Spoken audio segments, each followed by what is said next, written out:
Welcome to the podcast. My name's Michael Wright. I'm the CEO founder of Twill Payments. Today we have Mark Dunn, a payments industry veteran, uh, consultant, and owner of Go Field Guide, amongst many other things that we will get into today. Busy guy, Mark. Thanks for taking some time today to be with us. Well, thanks for inviting me. It's a pleasure to be here. Awesome. I think we're going to start. The focus of this episode is really to leverage your expertise and see if we can pry some things out of you to help, the agents out there listening and scaling, converting their few deals to more and what that takes. Sure. Um, you've been in the payments industry for almost 4 decades, right? For a Yeah. long time. Yeah. When you look at the industry today, what's the biggest thing agents misunderstand about how it actually works? Yeah. Well, I think a couple of things. First of all, you have to really be dedicated to doing the work every day. Um, a lot of people start part-time, they start nights and weekends, but at some point you got to make a commitment. You got to get in and jump in with both feet. And that takes a lot of effort. I tell people that really the first phase of the job is the first 2 years. Okay. And making a commitment to developing a pipeline, I think, is the biggest part of that 2 year commitment. You have to develop business. Now, there are lots of technological ways to develop business today.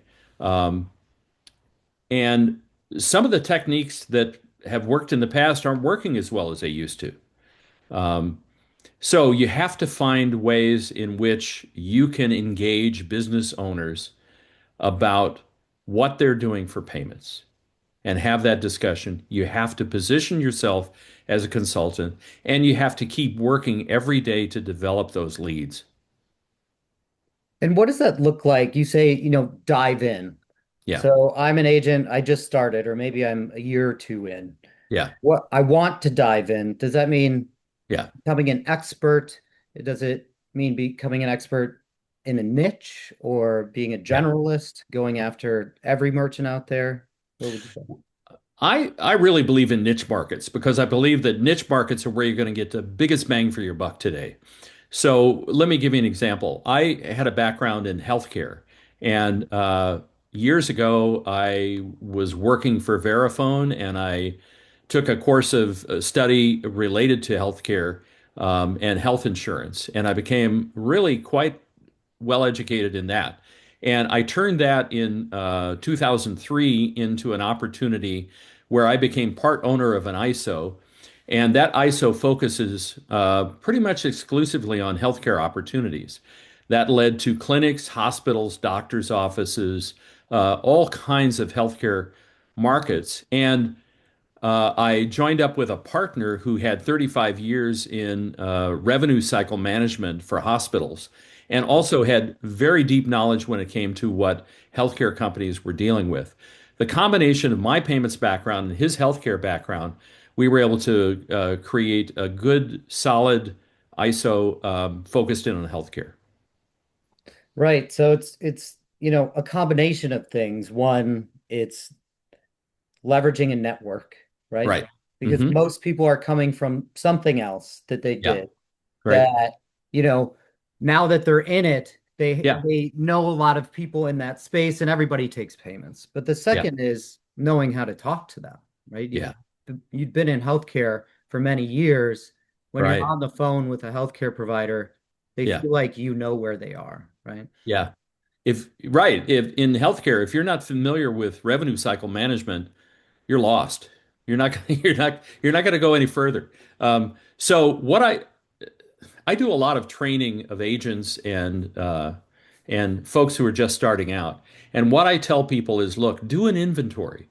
Look at your past. Figure out what do you know, because maybe you worked as a mechanic for a while. Well, I can tell you that auto dealers are a great place to establish relationships.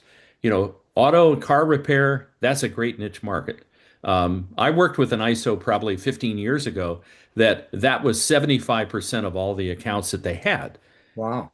Yeah, were auto dealers and auto repair shops. And they became experts at it. They knew how to talk the language, they knew what the issues were, and they knew competitive pricing. Mm-hmm. Okay. That's one example that I would use. Okay, got it. And okay, we're talking about 15 years ago. Yeah. So here's a question. Yeah. What advice would you give an agent today that you hmm wouldn't have given them 20 years ago? Well, um, I couldn't have given people advice on incorporating AI into their work. Today, you can get very, very detailed information by using ChatGPT or Claude or whatever AI system you're familiar with. And Mhm. what you can do is you can get very specific information and help in an area where you're not that familiar. And 15 years ago, it would take months to pull up the information that you can get in minutes today. Okay. Now, you're not going to become an expert, but you're going to know what the talking points are. You're Right. going to be able to prepare 100 times better than you could 15 years ago. And don't be afraid to use those tools.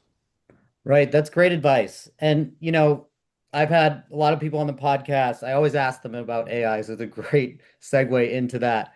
And Yeah. everyone's like, yeah, I use it to write emails, I do marketing with it, all that stuff. And, Yeah. I'm a little bit on the fence about the email use case, Yeah. because I Yeah. don't like getting AI generated emails. No, You I can don't either. tell. But Yeah. I like this focus on you know, the knowledge base. Yeah. Because The I use it knowledge. for that all the time. I don't know about this. Let's go dig into it a little bit, use some deep Mhm. research. Yeah. Um, are there any other areas where you see it playing Yeah. in to help an agent day to day? Yeah. Actually, I've actually had um, a guy who was he had developed a POS system probably 17 years ago, and he had some really bad uh, turns and twists to his saga with payments companies. And he really didn't trust them. He actually found me on ChatGPT because, yeah, I mean, I didn't even know it could be used for that. But I had put in so much information about payments, about uh, all of the issues involved in a merchant agreement. And he started searching. He found my information and called me and Wow. said, "Are you the guy who wrote?" And I said, "Yeah, that was me." And he said, "I'm looking for somebody who can help me." And it turned out to be a great engagement for me. I had no idea that that was possible. Lead generation. Lead It's beautiful. generation. I Yeah. mean, but at the core of it still, because there's whole marketing agencies now that are Oh, yeah. popping up. Hey, do Yeah. you want to show up in ChatGPT? Like we Oh, can yeah. make that happen.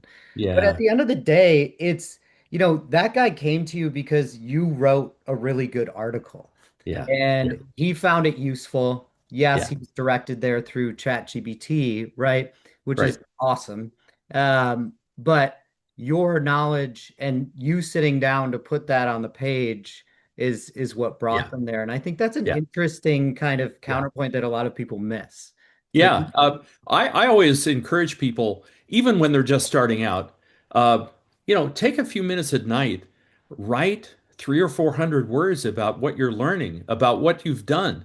Become a voice, because if you become a voice, you have an opportunity then to network. And Mhm. based on network, the way algorithms work today is that, if you get if you get a little bit better um, coverage or reaction to what you've written, Mhm. then that's going to get intensified. And the more you write, the more you contribute. I'm not saying you have to become some big internet influencer, I'm just saying participate, play the game, right? Yeah, right. And even at the beginning, go ask questions. Yeah, Even that's engagement and yeah, learn. I yes, love the writing things down every night because not only does yeah, that kind of cement it in your yeah. brain, Uh-huh. it also teaches you to write. Right. And it's a practice that I've picked Yeah. up as well, and it helps in everything that you do. And here's what else it does. It becomes a journal because then you can tell 6 months down the road, hey, look where I was. I didn't understand this, but now I do. And it becomes, you know, a journal. It becomes a diary. It becomes your pathway to success, right? Yeah, and that's a really, I mean, that kind of hits home for me, and I'm sure for you. Yeah. Anyone that starts their own business, an agent, an Yeah. ISO, wherever they are in the process, Yeah. goes and like cries in the corner daily, Yeah. right? So That's if right. that anxiety is real and that self-doubt is real. Oh, And yeah. so when you're journaling and you're saying, okay, I've actually accomplished things over the Yeah. last 6 months. It's a really Yeah. good affirmation. Yeah, and if you're not that great a typist, sit down and write it out by hand. I mean, Yeah. uh, it doesn't matter how you do it, but that discipline of getting your thoughts on the page and working through what you're struggling with, or just talking, write it out like you're talking to your best friend. Um, and the honesty, you'd be surprised what ends up on the page when you do that and you commit to do it on a long-term basis. But it's Hmm. all good. It's great for your soul. Right. Every part of it. Yeah. It's hard to start, but it's a great practice. It is, yeah, yeah. And if you can give up 30 minutes of watching sports highlights at night, There you give it go. up, give it up and commit to this. It's surprising how much it will do for you. Yeah, instead of scrolling TikTok for Yeah, half an hour before bed, get that's out your right. journal, right? Yeah, yeah, That yeah, I love that. To kind of continue on this thread yeah, of like, yeah, it's a lot of your expertise is going from you have a very successful agent that wants to take the next step, yeah, yeah. right? They want to become an ISO, they want to become a wholesale ISO, they Hmm. want to grow, right? Hmm. So what's the one of the biggest mistakes that you see, when an agent is trying to scale into the next level, or even when an ISO is trying to scale? Yeah, yeah. There are steps in the process, and I regularly work with people and try to assess. The first thing I do is assess where they're at. What have they done? Um, how do they feel about what they've done? What do they think the next step is? And a lot of times I have to give them, a reality adjustment. It's kind of like, okay, you're doing this, but are you a team leader? Do you have a team? Mm, Do you have two proteges, people you're bringing up in the business, and educating them and also giving them assignments to do? Are you directing them? What kind of a leader are you? Because leadership, regardless of where you end up, whether it's a small company or the biggest company in the industry, leadership is one of those things that you have to develop. Okay. mm, It's not a skill that we're born with. Yeah. Yeah. Some people have, they're dynamic, they're outgoing, they're a star, but right. most of us have to work at it, right? Yeah. Because, I'm not 6'3", I'm not, 210, and so forth. I'm just an average guy, and, and I have to work at leading a team Mhm. because that, regardless of the size of company you're building, that is the essential item that you have to have. You got to be able to lead a team and, encourage them, challenge them, teach them. If you can do that, you can have a company. Okay. Mhm. And you can all the technical stuff you can find experts for. You can find an accountant, you can find an attorney, you Right. can get a board of directors. You can find these people, but if you can't lead a team, if you can't organize people to all head in the same direction, working together, you're going to have issues. You're going to have problems. That's a really important point, and not where I expected you to go with that. And I like it, for two reasons. I think, one, you brought up an important point that leadership can be learned, right? Yes. I Yeah. think there's a lot of people out there who just think they can't be a leader. It's not for me. Yeah. I can't get in front of people and talk. I don't have charisma, but it is a learned skill for Yeah. everyone. Even the Yeah. people you think it comes natural to, they work at it, Yeah. right? Absolutely. And then the second is, I'm sure you see this a lot, is a lot of, you have a very successful agent. And what those are the people that want to grow. Yeah. What gets them Uh-huh. there? I mean, Yeah. they have charisma, it's hustle culture, right? Yeah. They're Right. working hard on their own. They're Yeah. trying to stand on their own 2 feet. Hmm. Um, and so that delegation becomes difficult too. And Yeah.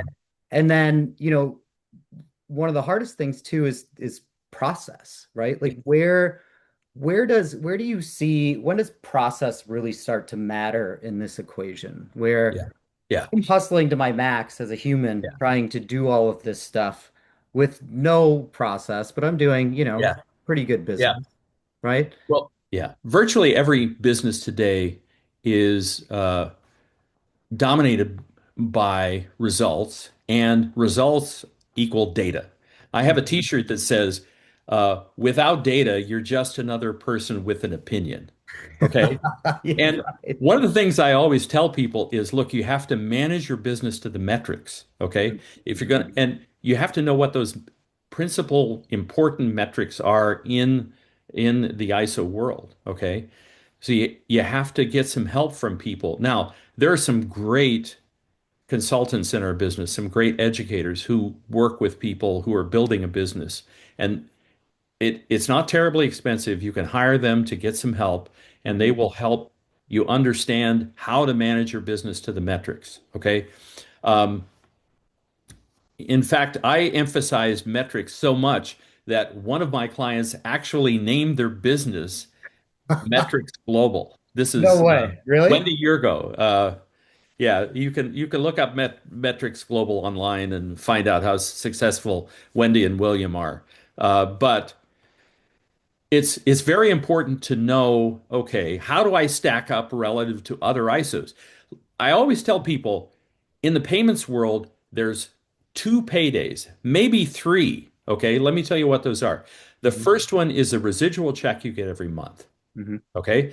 The second is what you're building toward. Okay. Which is the sale of your portfolio or the merger with somebody else who has a big portfolio to build Mhm. an even bigger business, right? Mhm. Okay. So you have to know how you stack up relative to other ISOs because, there are lots of ISOs out there. There are lots of acquisition targets. You want to be near the top of that list.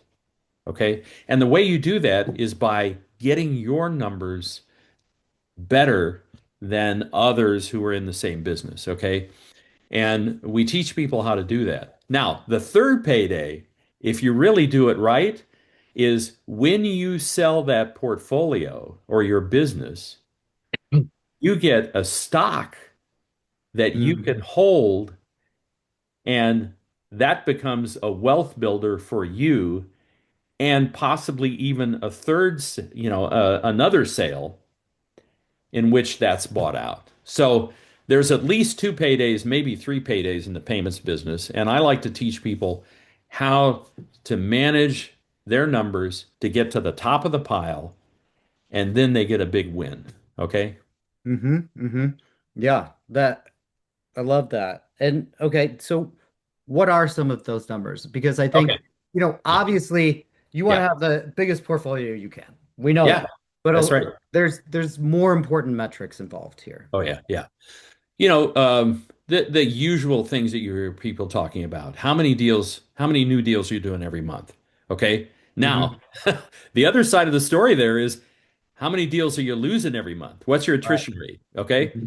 Yeah. Because, if it doesn't care, it doesn't help you if you're carrying a lot of water, if you got a hole in your bucket, you Right. don't want to be losing accounts. Uh-huh. You want to hang on to all of the accounts that you can. Hmm. So how many deals? The next is uh, your profitability, okay? Because too high a profitability, and you're going to be subject to somebody coming in and sniping your accounts with lower pricing, okay? Right. So, but too low a price, too low a profitability, and you're going to be, underperforming in that area. Like you're going out, you're selling deals at 8 and 8, 8 basis points and 8 cents a transaction. I mean, you're not going to make any money that way. Hmm. That's where you're too low. So you want to be somewhere in the middle of those numbers. Hmm. Um, the next is, what does your sales organization look like? Okay. Hmm. Do you have leaders? Do you have high performers? Do you have people who are just learning the business? Do you have an organization? What is their training like? What is their development? How are you leading them? Those kinds of things. There are a lot of different metrics. I typically refer to the 15 or 16 metrics that we look for in a portfolio when we do a valuation. Um, and I do valuations of portfolios for people. Somebody will say, call me up and they say, hey, can you help me understand how much my business is worth? I've been Hmm. an ISO for 7 years. I've got a partner. Here's our numbers. And I do a formal valuation that I do a write-up on, and some people use that. For example, I recently had a client who used that to get a loan. Okay, they were looking to do some acquisitions, and they went out and used my valuation of their portfolio to Hmm. to show their banker that it was going to be worth them, getting a loan for a couple of $1 million. Wow. So Okay. anyway, So I mean, that's a great strategy too. You don't have to sell off part of your book. no, Go yeah, get a loan with your go get a loan. portfolio. Yeah, Mark knows what he's doing, and here's what he yeah, thinks it's worth. yeah. A loan. And there's some great small SBA loans out there right now. Yep. Right. For under you can get under $400,000. Mhm. Uh, with not a lot of effort. But you have to go to one of those SBA qualified lenders. Either a bank or Newtek is a company that does those. I don't know if you're familiar with Newtek, Mhm. Right. Newtek. Yep. So there's lots of opportunities. And if you have those numbers, like those 15 or 16 metrics that I'm talking about, if you're watching those and you're grading your performance, you'll be able to tell where you fit in the pack out there. Hmm. Um, and and that will help you maximize that second payday. That second payday is so important. Hmm. Um, Now, there's another side of this that you need to be aware of, and that is you also need to protect what you're building. Okay, you need to have adequate insurance, for example. Oh, yeah. Errors and omissions insurance is one of those things that people forget about. It's like if you mess something up for a business, for one of your merchants, Yeah. um, that's you might get sued. So. You need to work with business professionals, an accountant, an attorney, an insurance person, okay, to make sure that what you're building will not suffer some tragic event, that brings the whole house of cards down. That's a really good point. And it kind of goes back to, being a leader too. So if something Right. happens to me, Right. is my business going on? Yeah. You don't want key man, they have insurance for that Yes. too, right? Yes, So, exactly. Yes, they have key man insurance, yep. executive insurance. Hmm. Um, and you know how it is today. You want to make sure that you have worked with an industry attorney to examine before you sign another agreement. You want to make sure that that industry attorney has vetted that agreement to make sure that you're not liable in any way Yeah. for the actions of a merchant who is committing fraud, for example, that Hmm. you've done your due diligence, okay, because, one fraud loss could wipe the whole thing out. Yeah, I've seen that happen more than once in, the last 10 years or so, and it's devastating. Even large ISOs can fall into that trap Yes, they where can. one merchant can cost them $5, $10 million, and there's nothing you can do. No, there's nothing you can do, and it's really tragic when that happens. So we all have to do, there's those of us who work in the business have checklists that we work from when we talk to people. We say, "Have you done this? Have you done that? Who's on your board of directors?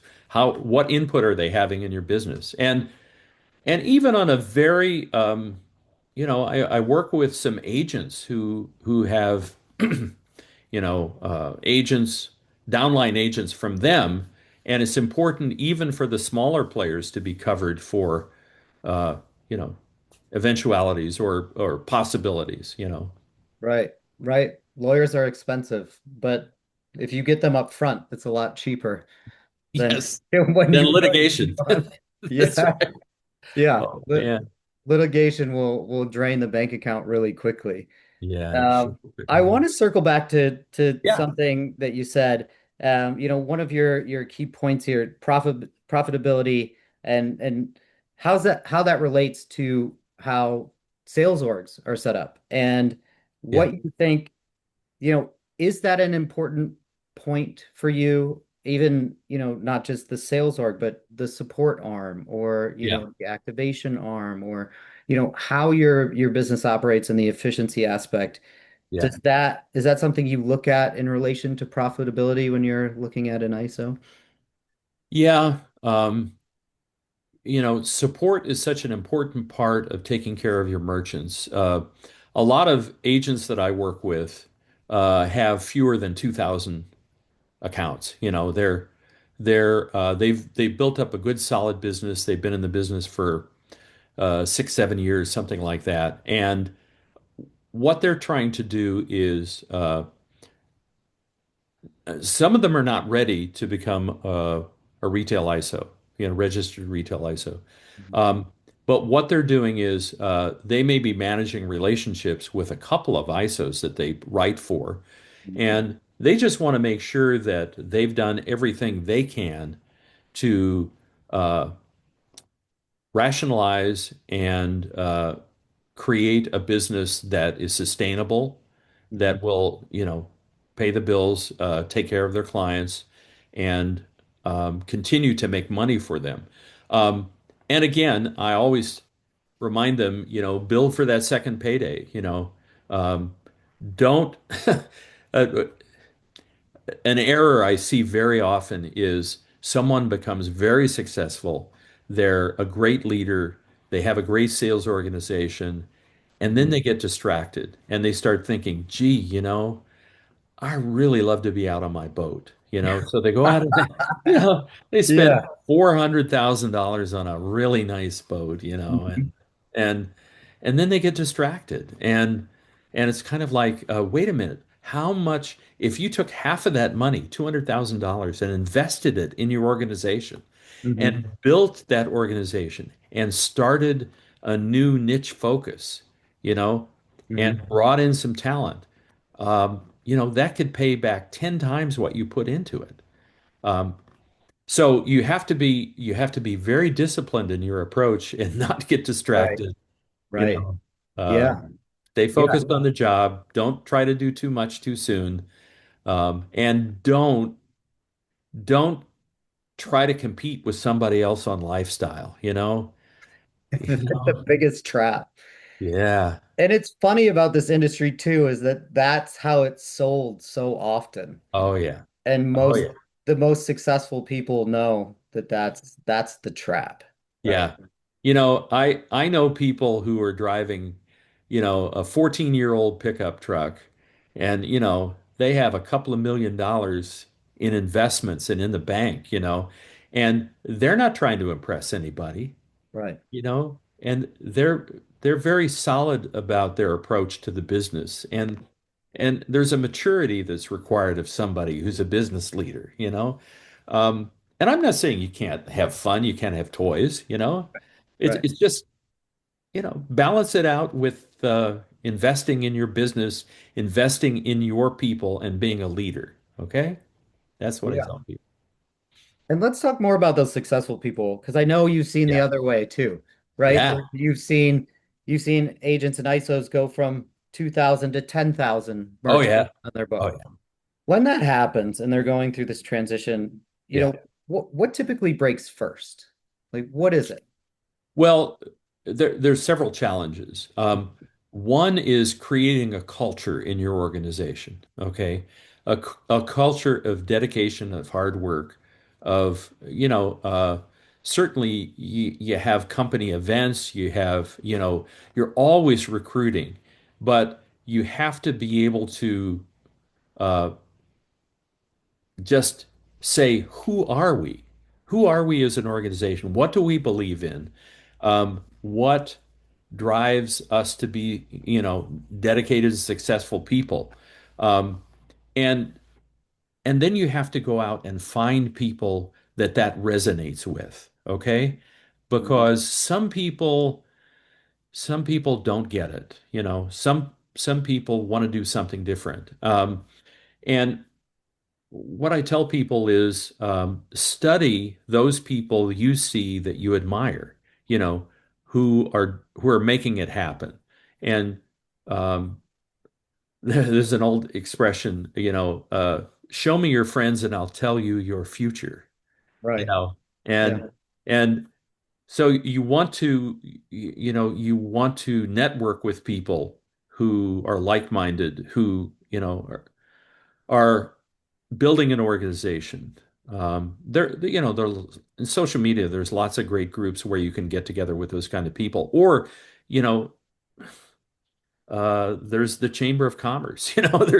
There's all these legacy organizations that are still out there that are doing great work. And I guess I'm kind of rambling on here, but I think that what you have to do is learn about the phases of your organization, okay? Because there's a point, just about everybody reaches a point and then they can't seem to break above that point, It's almost like they've hit this glass ceiling, Yeah. Um, Right. although that obviously has a different meaning in another context. But Right. they reach a stage and then they start to stall out, okay? Mhm. And that's the point at which good leaders say, they go out and get some help and they say, look, we have built the organization. Here's where we've been. How do we get to the next level? What is the next level for our organization? How do we get there? And they get help to do that. It's worth the investment to work with somebody. And we have some excellent people in our industry who will be able to help you work on that if that's what you want to do. Yeah, that's important. And I've experienced that before, and it's acknowledging. I think the hardest thing is acknowledging Yeah, that what got us here is not what's going to get us to the to next the level. And next level. I really Yeah. don't know what that is, and we need to change. Yes. And you Yeah. can't throw people at the problem. Like that's Yeah. a common solution. I just need more salespeople. I need Yeah. more leads. Yes, And exactly. and you spend a ton of money on all these things Yeah. and you end up in the same place. Yeah. Right. Yeah, and also things have a shelf life. I mean, strategies have a shelf life. I was working with an account that had built their number of merchants from 8,000 to 12,000, uh, and they kind of decided what they really needed was more people dialing telephones to call merchants. And they got to a certain point and it didn't work anymore. Right. They could have added 200 more people to that group, and they would have had maybe a 15 or 20% increase in the number of appointments that they booked. It's because that approach wasn't working the way it used to, right? Right. So Diminishing returns on that each added person. oh Yeah. yeah, got to Yeah. re-strategize. Yeah, And the we talked about data before too, and I think that's a really important part of yeah, re-strategizing. yes, And one of the, biggest pain points that I see when an ISO gets large, or, if they're not retail yet, or if they're not wholesale, but they have a big sales team, is that they're not just using one processor, one wholesale ISO to submit their business to. So all this data is coming in from so many different places. yeah, And at that point, you almost need a full-time person just to put it all together and get those metrics. right, And I'm curious on how you've seen that problem solved in maybe a more efficient way, or if that's yeah. the only way that you see it right now. Well, the first thing you want to examine is your residual statements. Hmm. Okay. There are so many problems with those. And I don't think it's deliberate. I just think that some of the systems that are operating are are fraught with errors. Hmm. Uh, uh, when I was national sales manager for NISO, we had one guy. That was his job. He spent about 3 weeks combing through residuals statements and reports to find out where the mistakes were made. Wow. And that was a really critical path because it was our money and we weren't getting it.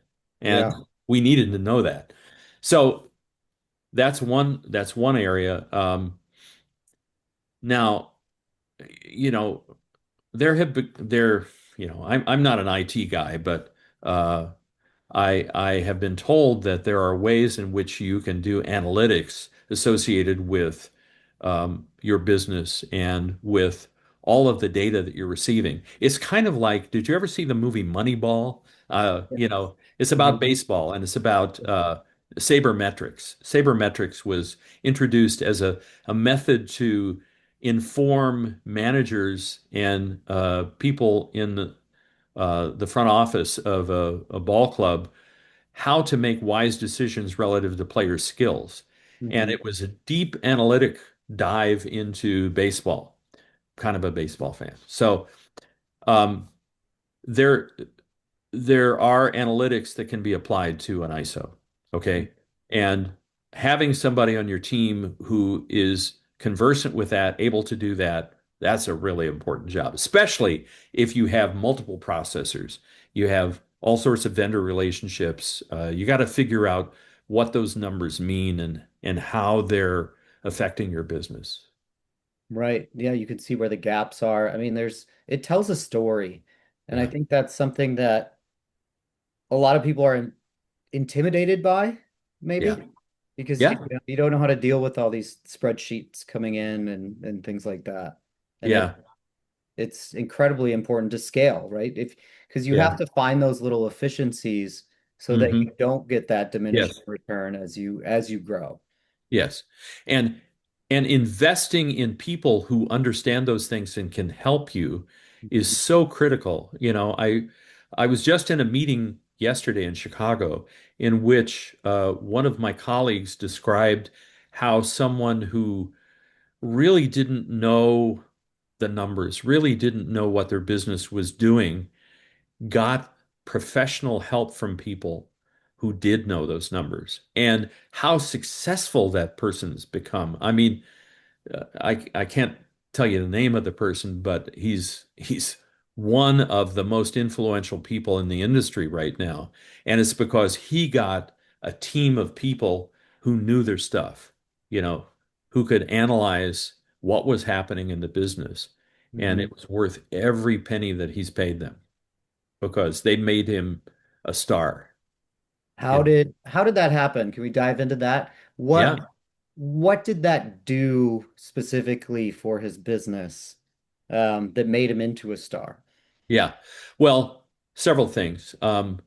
Each of the people that he hired were particularly gifted in one or two areas. For example, he hired a CFO that could dig into the numbers and tell him exactly where his profit was and what was working for him and what wasn't going to work for him. Uh, the the next individual was a sales recruiter, Mm. somebody who could build his sales team, not just uh, personal magnetism, but intimate knowledge of what sales management is all about. You know, probably the most critical hire that you make early on in an ISO is who is your sales manager? If Right. that person is strong and is a leader and can show people how to be successful, man, hang on to that person because they're incredibly valuable and you don't want to lose them. You want to reward them in a way that they keep doing it and they keep promulgating that skill set throughout your organization. Yeah. That's a key individual. Now, in some cases, that's the owner, that's the person themselves. But Right. they got to realize they can't do that job, not Mhm. and lead the team. You can't do two jobs at the same time at a peak level, right? You have to find somebody who also has those skills that you can hire as part of your organization Right. because you're going to step back from that skill set and you're going to become the organization CEO. Okay?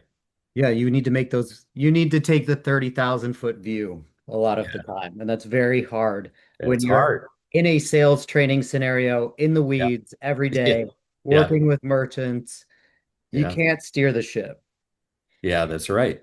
Yeah. That's right. And if you're not delegating, you're not Mhm. leading. Mhm. You can't drag people up the hill. They got to climb the hill themselves, right? Yeah. So, Yeah.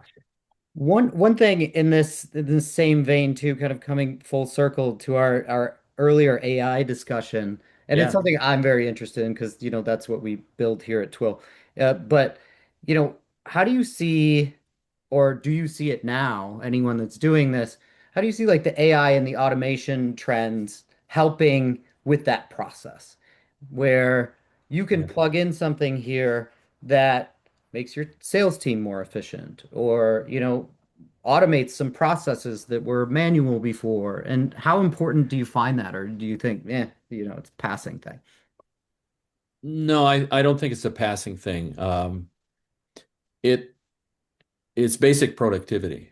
It's, you know, uh, you only have so many hours in the day, and you better be getting 7 hours sleep at night. I mean, if if you're not, you're going to burn yourself up. You're going to burn out, uh, and you won't be useful for anybody then.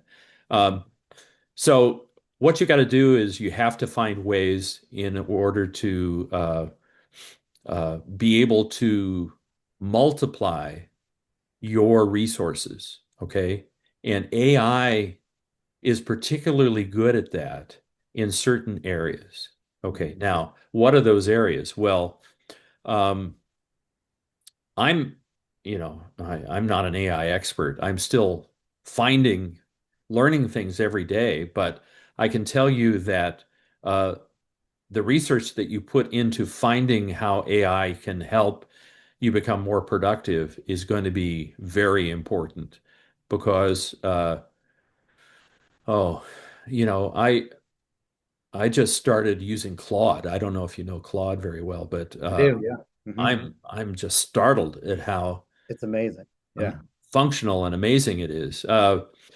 And I think that I need to spend more time working on my knowledge of productivity regarding AI because I don't know as much as I should today. And I can guarantee you the next 6 months, I'm going to be spending a lot of time figuring out how I can help people understand that AI is good for this and not good for that. And here's where you're going to get your productivity gains.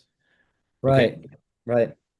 And Um, when one of the things, I'll just quick story, yeah. we had a fairly large sales team at Payment Cloud. Mhm. Um, and, you know, like you said, hiring is very important. Training is very important. Sure. I also found that no matter how much you train, there's still going to be reps that miss things, right? Yeah. They're doing their best, but they're busy. And, I found so much, even that sales reps didn't know about certain solutions that we offered and so missed a merchant, things like that. Yeah, right. And it's so easy now to dump all of your information on your company-wide solutions into a large language model, like Hmm. even Notebook LM from Google is really good at this. Yeah. Uh-huh. And have those things suggested so that, hey, you talk to this merchant and these are the solutions that would really fit in Yeah. well for them so that you're Hmm. checking those boxes. And I Hmm. think that that's going to be this exponential gain for big Yeah. sales teams out there, is just a little reminder, a Yeah. helper saying, Yeah. here's what here's what you can offer. Now Yeah. we'll type up this email for you, or we'll send out the application, right? Yeah. Yeah. And Boy, you've got to you know, it's so absolutely necessary that we all maximize the use of our time today Mhm. because we're competing with a lot of other people out there and um, we want to be as bright and productive and useful as we possibly can because we know that that's directly related to how much money we're going to make and Right. how what our paycheck's going to be at the end of the year. That's it's not terribly complicated. No, you're absolutely right. That FaceTime is gold. If you can Yeah, get on, if you can get on the phone and talk to somebody, yeah, you're winning that deal more likely than not. yeah, But that's right. so you want to maximize that time. Yeah. But like you said, if you don't think someone's competing for your merchant when you're on the phone with them, Oh yeah. you're going to lose that deal Yeah. because they've definitely talked to three other people. And so Yes. a lot of it is about speed and Yeah. Hmm. it's it's getting out that stuff really And quickly, following up quickly, following up. Yeah. doing what you say right when you say Yes. it. Yes. Yeah, exactly. I've found in my own work that I'm most impressed with people who get right back to me, right? Yeah. People who have an answer and are always useful for me. And I try to do that with my clients as much as possible. We all have busy schedules, we all have personal lives. Um, but uh, going that just a little bit further, being a little more productive with your time uh, pays big dividends. It Um, does. It's like, it's that little nudge that wins yeah. you the deal. Hey, he Yes. got back to me in like a minute after our call and was Yeah. on point with this. Yeah. And Yeah. that's where I think, AI could, like a personalized AI could Yes. really help this sales process exactly that. Oh, yeah. Yeah, absolutely.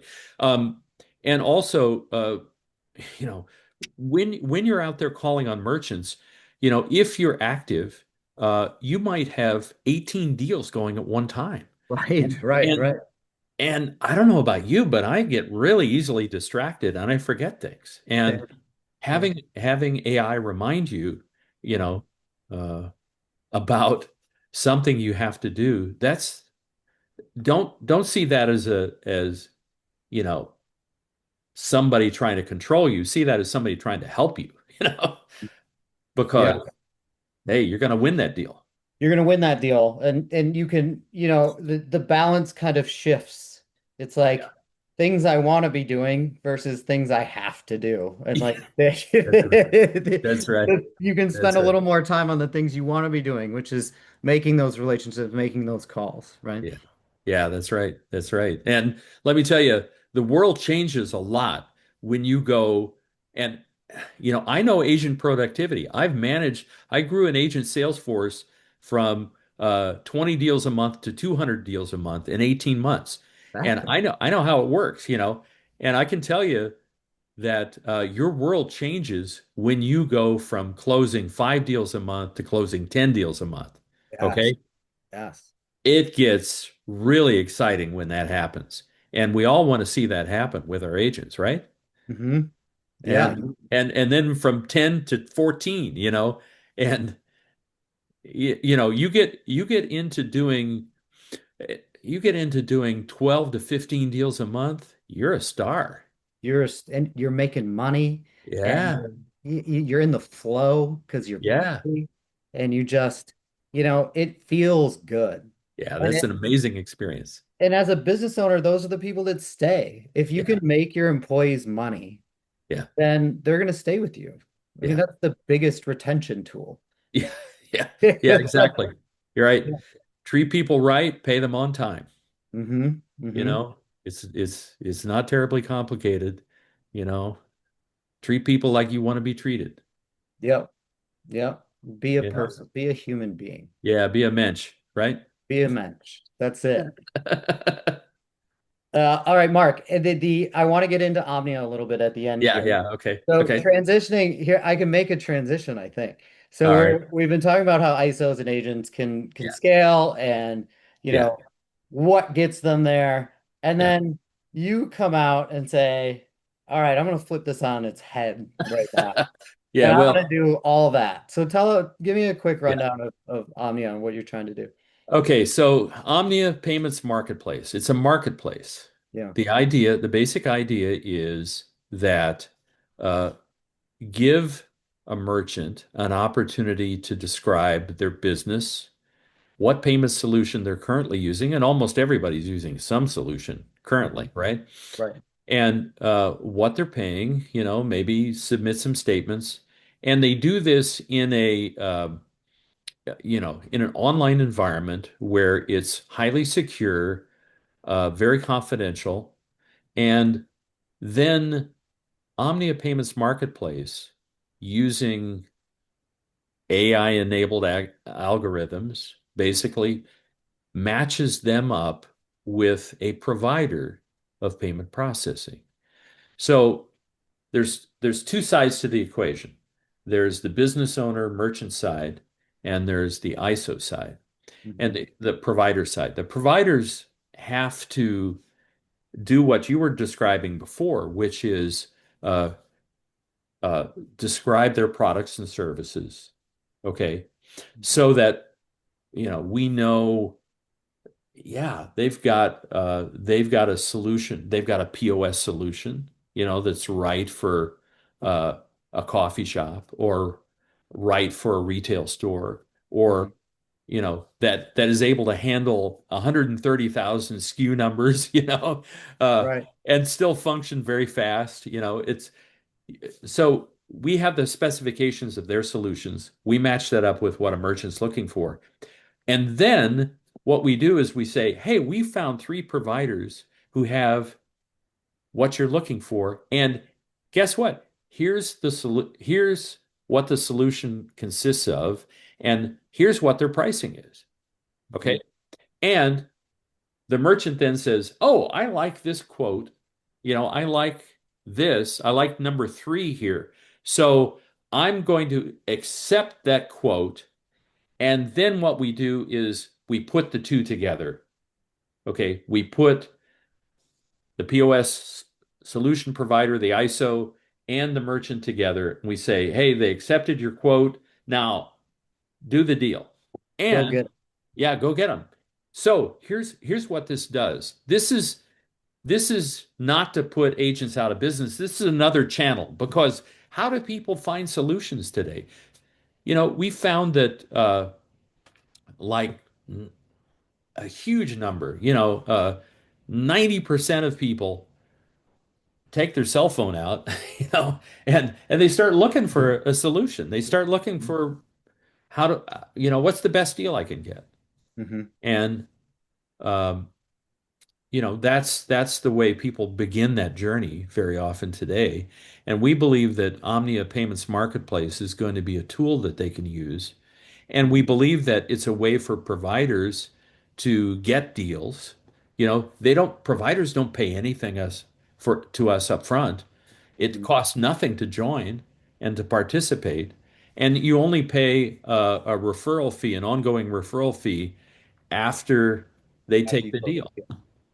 So you're different from all the other review sites and out there who want $100,000 a month to be on the platform, and maybe you can be number four for that cost. You are Yeah. transparent third party Yeah. that the merchant can trust because Yeah. you're not doing this. Yeah. Yeah, Yeah. exactly. The merchant can trust, the provider can trust. We're about building trust in the process. Okay. And making it, let's face it, it's a difficult decision for business owners, and they're looking for information that's unbiased, that's straight, that they can rely on. And for providers, we do have a rule set. We have some conditions they have to, they can't bait and switch.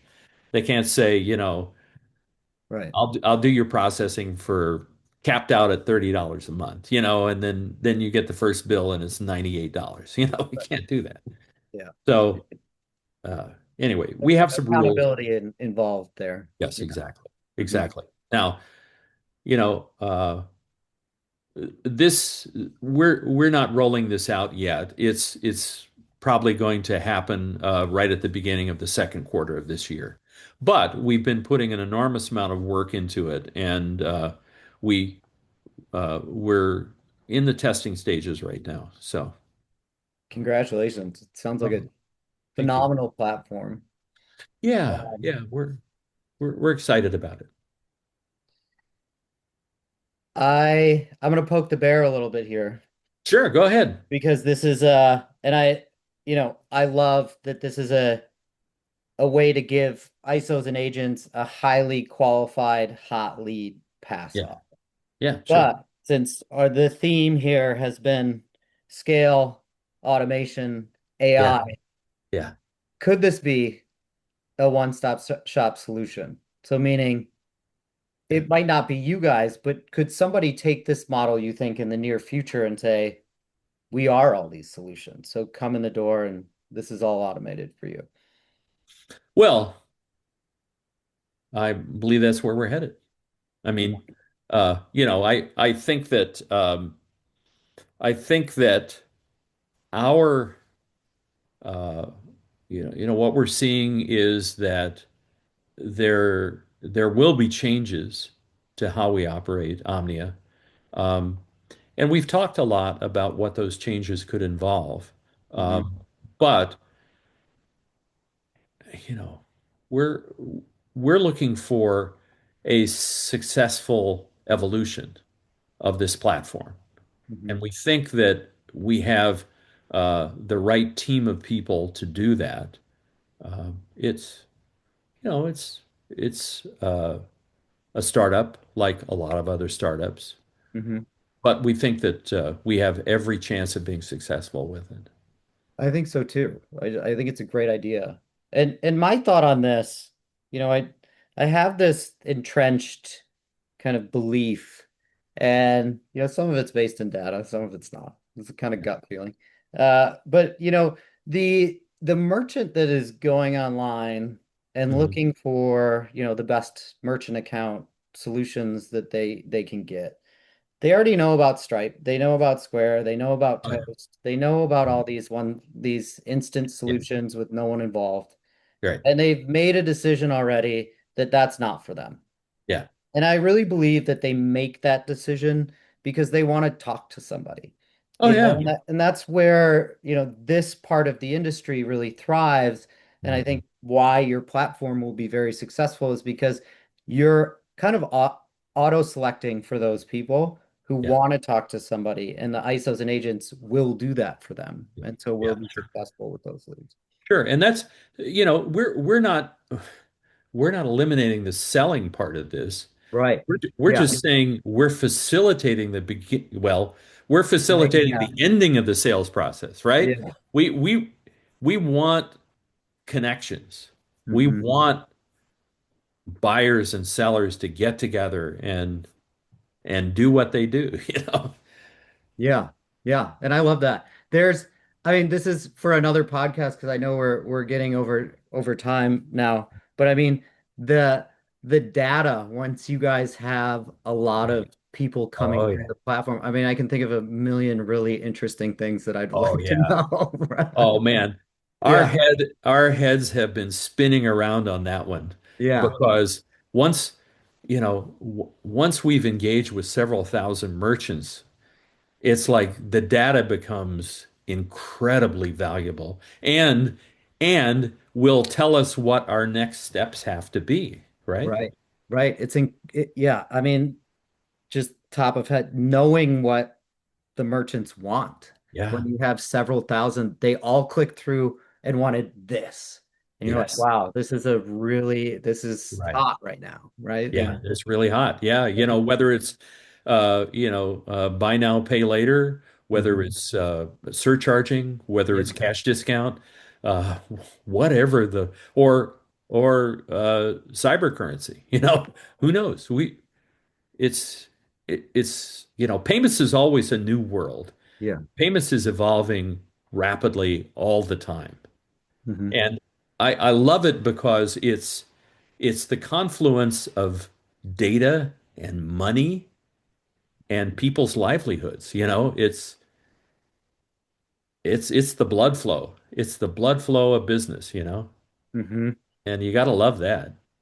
Yeah, I do. And the other thing I like about it is you're always teaching, whether you want to be or not, Yeah. because it is so important, but people don't want to learn about it. It's just they don't, or they don't want to research it on their own. So you have No. this opportunity to open their eyes a little bit to, Yeah. this Yeah. world that lives behind Oh your yeah. payment card machine.